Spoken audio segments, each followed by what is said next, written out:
Alright everyone, I am in deep rural Kiambu County, and actually I am at the point where the coffee zone meets the tea zone, and remember the two grows under different weather conditions.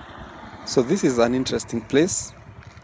There is also a small town of 40,000 people up there, which we'll be visiting later in the video. But first we'll hit a few towns in the coffee zone, and I'm sure you'll note the difference. It seems like towns in the tea zone are doing good, while their counterpart in the coffee zone have stagnated. You will be the judge. You can see the beautiful tea farms up there, and they extend from there all the way to Limuru town. There is also a beautiful water body right in the middle. I think it's a dam. I hope you can see it. Wow, the scene is breathtaking. I love nature. And of course, there is our last destination of the day. There is a beautiful Catholic nuns monastery on the right. It's built on the top of a hill. I hope you can see it, although the sun is against us. But the fact that it is built in the middle of the tea plantation make it more beautiful. Enough with that. Now let's start our journey by showing you where we are here on the map. You can see the red dot, and of course Nairobi and Turitu are not very far. Well everyone, we are cruising along the Banana Kiambu town road, and our first town is in vicinity. Actually it is in Kiambu constituency, Ndumberi ward, and I think it is good to clarify that the constituency share the name with the county. And remember, it did not exist before the 2010 constitution, as it was split from the legendary Kiambaa constituency. The small town is called Turitu. You can call it a shopping center. And actually Kiambu town is not far from here. It's only 3 kilometers away, which is about a 6-minute drive. The nation's capital, Nairobi, is also only 20 kilometers away. And by the look of things, the small town has two wings. There is an old wing and a new town on the left, where new buildings are coming up. And I think we'll start with the new wing. And it seems like business is thriving in this side of the town, which is not the case with the old town. And you can see new buildings are coming up. The town future is bright. And it seems like apart from the two new story buildings, there's no any other futuristic development in this part of the town. And remember, most of these shopping centers have been in existence since the 60s and 70s.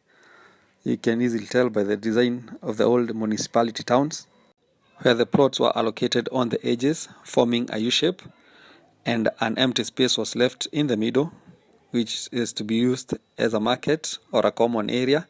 And now we are approaching the old shopping center, and the first thing we bump into, the Peace Pub. It seems like they have closed shop, but it must have been a very nice place for the old boys back then. There is also a building that is in ruin next to the pub. I don't know what happened. I wish structures could tell stories. There must be an interesting one about it. There is also a bunch of old shops next to the ruin, which also seem to be closed. There is also a possible encroachment of the common area on the right. That's probably why you see semi-structure building on the land. And if you are an old-timer like me, you remember that this area was commonly used for markets and evangelical crusades back in the days. And the only thing I see around here is a bunch of new boys sitting around and a stray dog. Such old shopping centers always give me goosebumps, as I know great memories were made here back in the old days. And it seems like the town is now developing along the road, which is a common thing, where new developers tend to invest along the road, bringing services close to the people, leaving the old designated shopping center in ruins. There is also a great school in the area. Loreto Kiambu Girls High School is only about 200 meters from here. I really wanted to visit the school, but the sun was against us, and so filming was not ideal. And I also wanted to spare some time to visit our next town, which is an interesting one. So let's meet there in a second. I am just taking rounds in this beautiful village, enjoying the scenes, and I just come across this beautiful school. I will show you in a second. I have been hearing about it for about a decade now. It's a giant school in this area. Actually, it's a very old school. It was established in 1946. Let me take a nice shot of their gates. Of course, the sun is against us. Don't mind the reflection. Yes, the great Kanunga High School. That tells you that we are in Kanunga village, and one thing that has really caught my eye is that avocado farming has become a thing. Well, it seems like there are men at work ahead. Probably they are doing road construction. I don't know what this brother of mine is really doing. It seems like sweeping with this big machine. It seems like a hard worker, and I'm sure hata huyu kuna mtu atakula fare yake mahali. Well, but something must kill a man. Well, this road runs from a place called Raini to Kiambu town, and it has been in a very pathetic state for the last few years. It has a lot of potholes, but it seems like the government is interested in repairing it. So kudos to the leaders involved. But I hope the local contractor will not compromise on quality. I've just entered our next shopping center, Kanunga town. Well, this is also an old one, and it seems like an interesting one since it is quite big compared to our last one. Well, I can see an open club painted yellow. Well, the buildings are also quite old. You can see they have seen better days. You can also see the old model of building shops, but all the buildings are old. They were probably built in the 60s and 70s. And the fact that all are permanent houses tells you that there was old money here. Well, most shops are closed, and there is this one building here which is in ruin. It seems like an investor was trying to put the town on the map as it is a story building, but somehow he could not finish it. And so it seems like it has been in this state for more than 10 years. I wonder what could have happened. Let me check the back street and see whether there is life there. Well, I hope business is thriving. And in the meantime, let's check the numbers. Well, this place has very interesting statistics. And as I told you, both Kanunga Township and the last town we visited are in the same ward, which is Ndumberi ward. That is in Kiambu Township constituency, which is one of the 12 sub-counties in Kiambu County. The sub-county has a total population of 145,000. Well, that's a bit low, especially when compared to other sub-counties in this region, such as Kiambaa, which has a total population of 236,000 people. As of 2019, there is a gap of more than 90,000 people between the two sub-counties. Actually, Kiambu sub-county is at the point where Kiambaa was in 2009, as it had exact population of 145,000. Well, don't get it twisted. Despite having a low population, especially when compared to its counterpart in the county, the sub-county can also serve as a county if population was to be considered, as it has more population than Lamu County, which as of the 2019 general census, it had a population of 143,000 people. Well, one of the major factors that really caught my eye while checking the numbers is the gap between men and women. Females account for the bulk of the population at 51.1%, while their male counterparts are at 48.9%. This means that there are 5,000 more women than men, which is an advantage for men living in the area, as you are more likely to get a spouse than your female counterpart, which leaves the girl child at a disadvantaged position. In terms of population density, well, there are 1,400 people living in a square kilometer, meaning the area is a bit dense, especially when compared to other parts of the country. But remember, this is Kiambu County, which only comes second in the country as far as population is concerned. Another interesting fact about the area is age distribution, as out of the 145,000 people, only 4,600 are aged 65 and above. That, to me, it's a bit worrying, as it means that the older people account for only 3.2% of the total population, a number that tends to increase in other rural areas.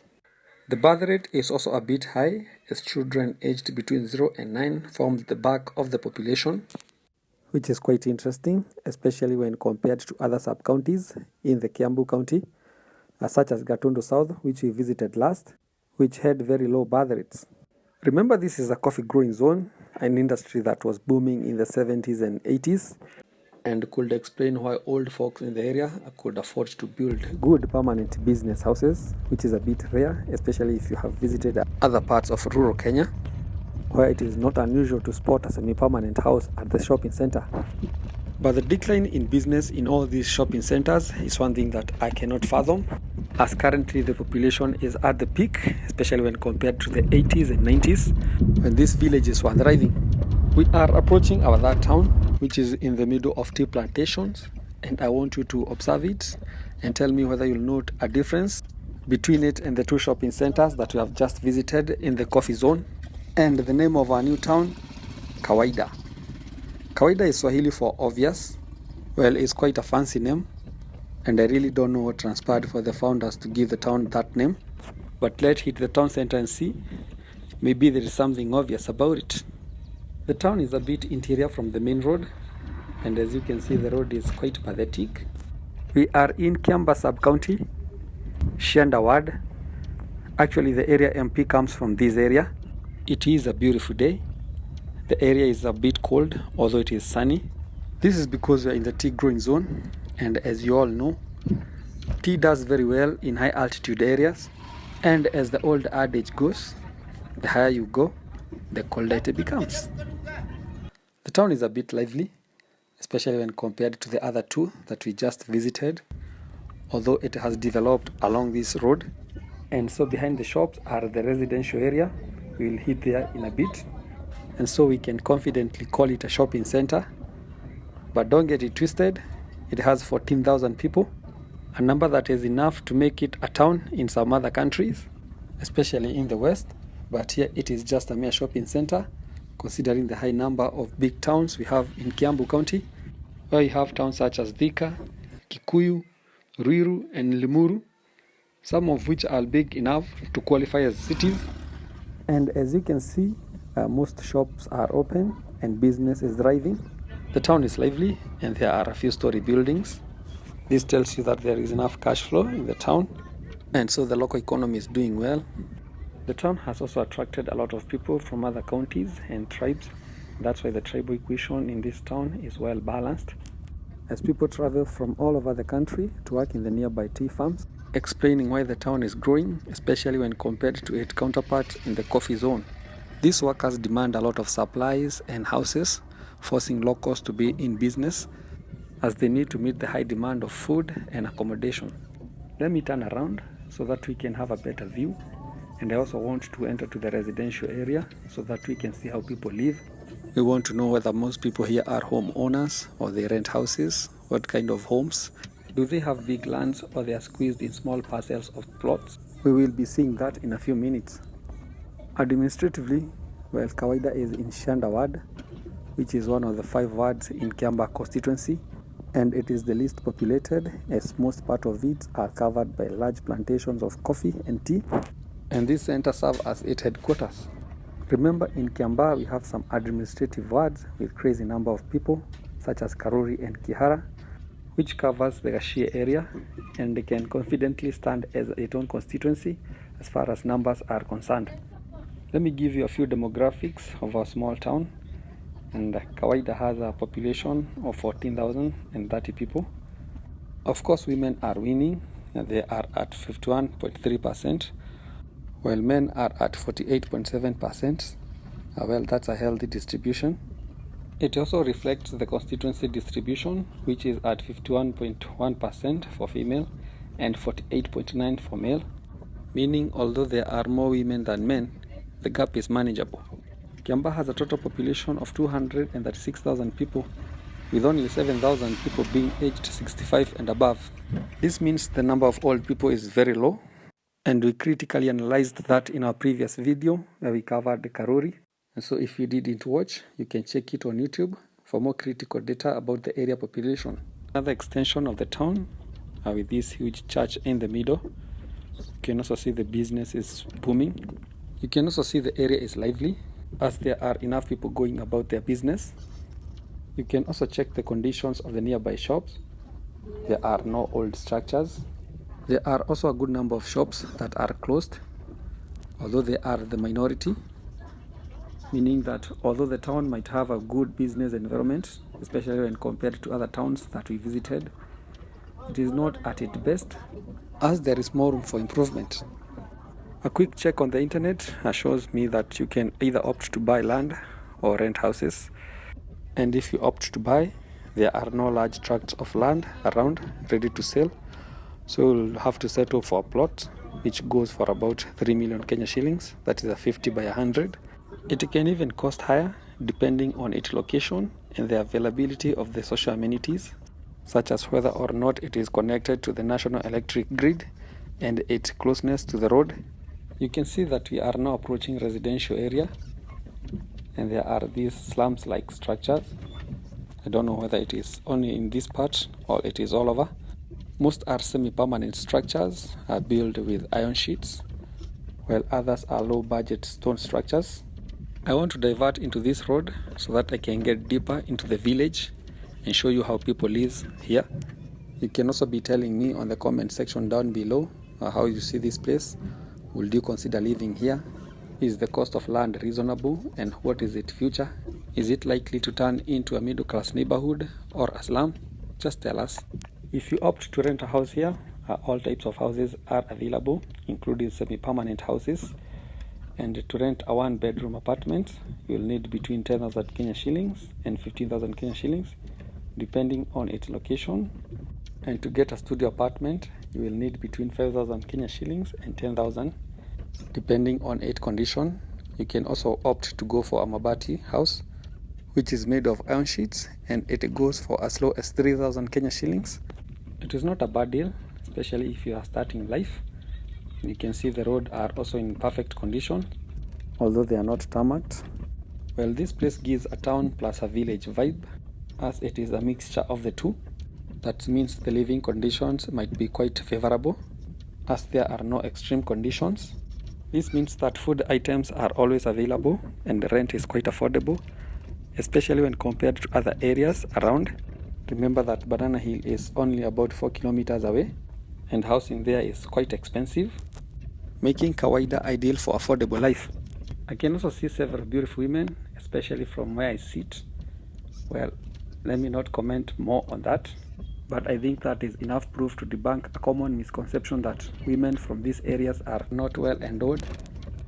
Well, that's a topic for another day, but let me take this opportunity to thank you for watching.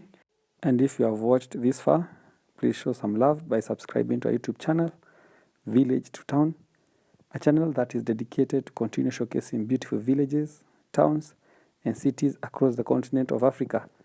For all the new subscribers who are doing so in thousands, I cannot thank you enough, but pray the Almighty God to bless you. Thank you for the support, and please like the video so that it can be recommended to as many people as possible. And please consider smashing that notification bell so that every time we post, you'll be among the first few people to be notified. And tell us whether we should continue bringing such content or whether we should focus on big towns. Thank you.